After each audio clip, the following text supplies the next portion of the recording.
Bangladesh premier league football বিপিএলে 18তম রাউন্ডে ম্যাচে মুখোমুখি হয় ফোর্টিস এবং চট্টগ্রাম আবাহনী।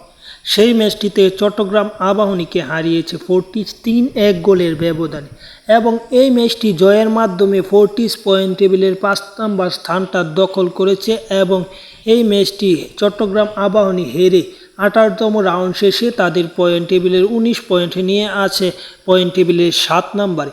সব কিছু মিলে এই দুই দলের এক দলও চ্যাম্পিয়ন হতে পারবে না তা আগেই নিশ্চিত হয়ে গেছে বা রানার আপ হতে পারবে না। সেরা চারও থাকাও প্রায় শেষ। বিপিএল ফুটবলে আর কোনো ম্যাচ বলতেই নেই।